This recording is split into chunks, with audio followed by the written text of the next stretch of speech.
मृत्यु को प्राप्त होता है तो उसके परिजनों को आत्मा की शांति और यमलोक की यात्रा तय करने के लिए दर्पण और पूजा करनी चाहिए, ताकि मृत जीव आत्मा को इस कठिन यात्रा पर चलने की शक्ति मिल सके। दरअसल जब जीव आत्मा शरीर का त्याग करती है तो वो निर्बल हो जाती है। ऐसे में उसके परिजन जो 12 दिन तक जो पिंड दान करते हैं, उसी खाने से जीव आत्मा को चलने की शक्ति मिलती है। मृत्यु के बाद 10 दिनों तक जो पिंड दान किए जाते हैं, उससे मृत आत्मा के विभिन्न अंगों का निर्माण होता है। 11वें और 12वें पिंड दान से शरीर पर मांस और त्वचा का निर्माण होता है। फिर 13वें दिन तेरहवीं की जाती है, जब तक मृतक के नाम से जो पिंड दान किया जाता है, उससे ही वे यमलोक तक की यात्रा तय करती है। मान्यता है कि आत्मा 12 दिन तक पैदल चलकर और कई कष्टों को झेलकर अपने गंतव्य अथवा प्रभु धाम तक पहुंचती है। इसलिए हिंदू धर्म में 13वीं करने का विधान है, परंतु कहीं कहीं समय का अभाव या फिर अन्य कारणों से 13वीं तीसरे या 12वें दिन भी की जाती है। इस दिन मृतक के पसंदीदार खाद्य पदार्थ बनाए जाते हैं और ब्रह्मभोज आयोजन कर ब्राह्मणों को दान दक्षिणा देकर मृतक की आत्मा की शांति की प्रार्थना की जाती है। यहाँ आपकी जानकारी के लिए बता दूं कि आजकल ब्रह्मभोज को ही मृत्यु भोज कहा जा रहा है, जो उचित नहीं है, क्योंकि ब्रह्मभोज सिर्फ ब्राह्मणों को कराया जाता है, ना कि रिश्तेदारों को और समाज को।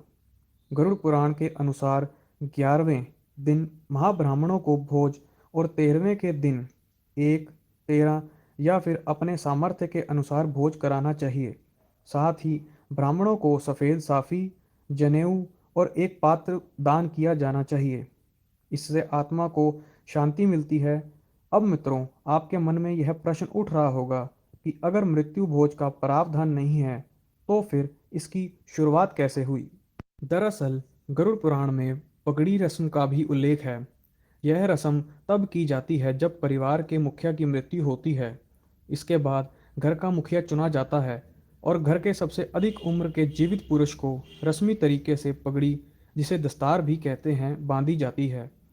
रस्म पगड़ी संस्कार या तो अंतिम संस्कार के चौथे दिन या फिर 13वें दिन आयोजित किया जाता है। यही नहीं, घर का नया मुखिया चुने जाने पर रिश्तेदारों और समाज को भोजन के लिए आमंत्रित किया जाता है, जिसे आजकल मृत्यु भोज से जोड़कर देखा जा रहा है। अब आते हैं अंतिम सवाल पर। अगर कोई मृत्यु भोजन का आयोजन करा रहा है, तो क्या वो गलत है? और जो खा रहे हैं, क्या वो कोई पाप कर रहे हैं? तो मित्रों, इसका सीधा उत्तर वैसे सीधे तौर पर हमारे धर्मशास्त्रों में भी नहीं मिलता, लेकिन आप महाभारत के अनुशासन पर्व के एक प्रसंग पर गौर करेंगे तो आपको इसका उत्तर मिल जाएगा। दरअसल यह बात महाभारत के युद्ध के पहले की है। श्री कृष्ण जी ने दुर्योधन के घर जाकर संधि करने को कहा। भगवान श्री कृष्ण ने दुर्योधन को हर तरह से युद्ध नहीं करने की सलाह दी, लेकिन जब दुर्योधन नहीं माना तो श्री कृष्ण वहां से लौटने लगे। ऐसे में दुर्योधन ने उन्हें वहां भोजन करने के लिए कहा। तब श्री कृष्ण ने कहा, संप्रति भोजयानी आपदा भोजयानी व पुनः, अर्थात हे दुर्योधन, जब खिलाने वाले और खाने वाले का मन प्रसन्न हो तभी भोजन करना चाहिए, लेकिन जब दोनों के दिल में दर्द और पीड़ा हो, ऐसी स्थिति में कभी भी भोजन नहीं करना चाहिए, क्योंकि ऐसा भोजन व्यक्ति की ऊर्जा का नाश कर देता है।